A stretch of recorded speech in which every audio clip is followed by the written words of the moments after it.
नाज़रीन, breaking news ते पहुचाईंदासीं त यूथ कॉन्फ्रेंस खे ख़िताब कंदे army chief general Asim Munir चयो आहे त पाकिस्तान ख़ुदि मुख़्तियारी ऐं सलामतीअ ते का बि सौदेबाज़ी न कंदो। पाकिस्तान आहे त क़ौम बि आहे।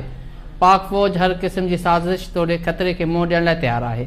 हुन चयो आहे त सोशल मीडिया ते हलंदड़ ख़बरूं बेयकीनी ऐं ॾफेड़ पखिड़ियुनि थियूं, जांच ज़रूरी आहे। यूथ कॉन्फ्रेंस खे ख़िताब कंदे army chief general Asim Munir चयो आहे त पाकिस्तान ख़ुदि मुख़्तियारी ऐं सलामतीअ ते का बि सौदेबाज़ी न कंदो। पाकिस्तान आहे त क़ौम बि आहे। पाक फ़ौज हर क़िस्म जी साज़िश तोड़े ख़तरे खे मुंहुं ॾियण लाइ तयारु आहे। यूथ कॉन्फ्रेंस खे ख़िताब कंदे army chief general Asim Munir चयो आहे त पाकिस्तान ख़ुदि मुख़्तियारी ऐं सलामती ते का बि सौदेबाज़ी न कंदो। पाकिस्तान आहे त क़ौम बि आहे। पाक फ़ौज हर क़िस्म जी साज़िश तोड़े ख़तरे खे मुंहुं ॾियण लाइ तयारु आहे। हुन चयो आहे त सोशल मीडिया ते हलंदड़ ख़बरूं बेयकीनी ऐं ॾफेड़ पखिड़ियुनि थियूं, जांच ज़रूरी आहे। तफ़सील मालूम कंदासीं। असद शहर असां सां गॾु टेलीफोन लाइन ते मौजूदु आहे। असद, छा तफ़सील आहिनि, आगाह कजो।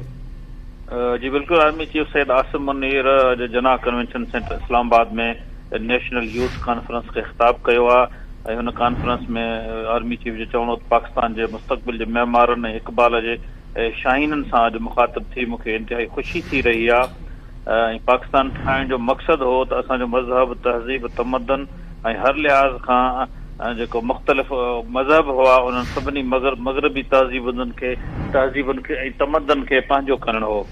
आर्मी चीफ पंहिंजे अॼोके ख़िताब में चयो आहे त नौजवाननि खे पंहिंजे वतन, क़ौम, सक़ाफ़त, तहज़ीब ऐं तमदन ऐं पंहिंजे पाण ते पुरअतमाद हुअणु घुरिजे। आर्मी चीफ जो चवणो त पाकिस्तान जा जेके नौजवान आहिनि उन्हनि खे हिन ॻाल्हि जो यकीन हुजणु घुरिजे त उहे हिकु अज़ीम वतन ऐं अज़ीम क़ौम जा सपूत आहिनि। इन हवाले सां हिन जो चवणो त दहशतगर्दनि ख़िलाफ़ जेको पाक फ़ौज विड़ी रही आहे, पर दहशतगर्दनि ख़िलाफ़ पूरी क़ौम जो तावन बि असांखे ज़रूरी आहे। सोशल मीडिया ते जेका प्रोपगंडा जो मक़सदु आहे उहो यकीनन अफ़रा तफ़री ऐं मायूसी फैलाइणु आहे। आर्मी चीफ जो चवणो त तहक़ीक़ ऐं मस्बत सोच खां सवाइ जेको मुआशिरो आहे उहो अफ़रा तफ़री जो शिकार रहंदो आहे। हिन जो चवणो त अलाह ताला क़ुर मजीद में बि चयो आहे त ईमान वारो, जेकॾहिं कोई फासिक तव्हांजे वटि कोई ख़बर खणी अचे त उन जी तस्दीक कयो। पाकिस्तान जे क़याम जी रियासत तैयबा जे सां मुमासिलत ऐं कलमे तैयबा जे बुनियाद ते क़ाइमु थी। आर्मी चीफ पंहिंजे ख़िताब में चयो आहे त मुस्लमान मुश्किल में आहिनि ऐं सब्र ऐं आसानी में अलाह ताला जेको आहे उन जो शुक्र अदा कयूं था। जी, वॾी महिरबानी असद शहर तफ़सील ॾियण जे लाइ।